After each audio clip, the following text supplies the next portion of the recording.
L'Allemagne était vraiment devenue une nation bien différente. Elle était toujours le plus grand pays d'Europe, mais c'était désormais une démocratie avec des institutions républicaines. La République de Weimar, née dans les cendres de la défaite, fut associée à l'humiliation du traité de Versailles et affronta très vite de graves difficultés. Elle dut d'abord surmonter les troubles politiques fomentés par les révolutionnaires communistes et les nationalistes d'extrême droite. En 1923, le pays, incapable de payer les réparations de guerre, plongea dans l'hyperinflation et une crise économique sans précédent qui toucha de plein fouet la population.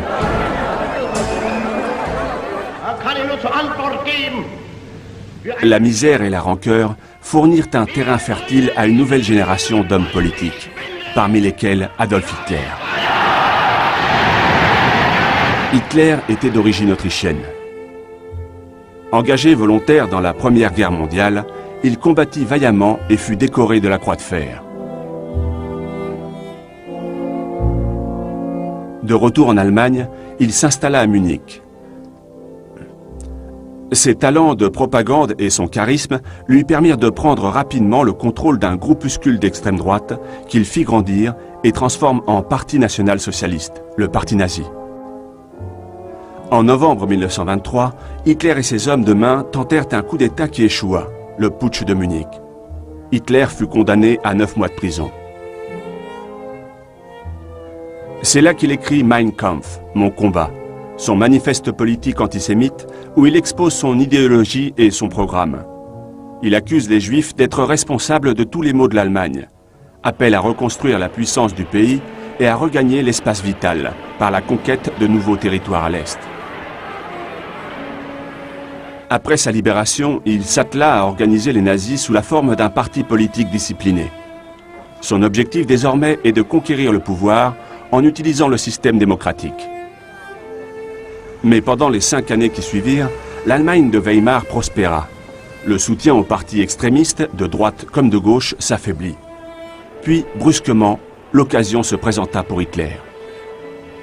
En octobre 1929, le krach boursier de New York déclenche une crise économique sans précédent. Le monde entier plonge dans la Grande Dépression. En Allemagne, le nombre de chômeurs dépassa la barre des 6 millions. Pour les populations désemparées, seuls les discours des hommes politiques extrémistes semblaient offrir des solutions. Des hommes politiques comme Hitler. En 1931, le parti nazi est déjà un véritable mouvement de masse, avec une armée de voyous en chemise brune, les sections d'assaut USA, et une propagande bien organisée. Les nazis remportèrent les élections de 1932, devenant le premier groupe politique au Parlement allemand, le Reichstag. Mais Hitler refusa de composer une alliance et paralysa l'activité du Parlement. Pour sortir de l'impasse, le président Hindenburg finit par être contraint de nommer Hitler chancelier, chef du gouvernement, le 30 janvier 1933. En février, l'incendie du Reichstag permit à Hitler d'exiger des pouvoirs d'exception, d'éliminer tous ses opposants politiques et de commencer la mise au pas du pays. La démocratie était morte. Lorsque Berlin accueillit les Jeux Olympiques en 1936, les nazis affichèrent l'image d'un régime ferme mais juste, souhaitant rendre sa fierté à son peuple et ne craignant personne.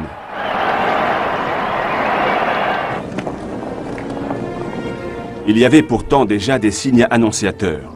Les persécutions antisémites commencèrent en 1933, avant même les lois de Nuremberg de 1935 qui interdirent aux Juifs d'épouser des Allemands aryens et les privèrent de leur citoyenneté.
Des mots que nous aurions pu ne jamais découvrir. Publié en 1947 chez un petit éditeur, Si c'est un homme mettra 40 ans à devenir un livre référence, un best-seller mondial. Il libro è nato insieme con le cose, cioè mentre le vivevo sentivo già allora il bisogno di raccontarle. Io lo provavo con tale intensità che già allora, quando mi trovavo in mano un pezzo di matita, che capitava di rado. Son histoire, celle d'un jeune ingénieur juif antifasciste convaincu, jeté dans un camp de la mort. Prisonnier numéro 174-517 à Auschwitz pendant 10 mois. En 1947, Primo Levi transmet son manuscrit à l'écrivaine Natalia Ginzburg, qui siège au comité de lecture. Quelques jours plus tard, la sentence tombe. Nous avons seulement la réponse de Natalia Ginzburg qui refuse, à nom de la maison d'édition, la première preuve littéraire de Primo Levi en tant qu'une mémoire parmi les autres de l'expérience de la Shoah. À l'époque, des témoignages de rescapés ont déjà été publiés. Aux yeux de l'éditeur, Si c'est un homme, arrive trop tard. Il y avait un phénomène qui touchait même la communauté juive qui était oubliée. Le mot d'ordre de cette génération était oublions. Et il y a au contraire une très forte volonté de mettre en valeur les éléments, les figures, les idées de la résistance. Ça veut dire qu'on n'a pas envie à ce moment-là de parler des camps et de la déportation. Voilà. Le futur, pas le passé. Mais Levi s'obstine. Il va même travailler pour les éditions Einaudi comme traducteur. Giulio Einaudi, le patron, accepte finalement le livre qui sera édité en 1958, 11 ans après sa rédaction. Même en 1958, quand finalement on va éditer Primo Levi, on le colloque dans une collection des essais. Donc continue à être considéré une sorte de mémoire qui a quelque chose à faire plus avec l'histoire qu'avec la littérature. Donc en 1958, il n'est toujours pas vraiment considéré comme un écrivain. Non. Mais c'est un tournant. L'œuvre est désormais reconnue par la critique.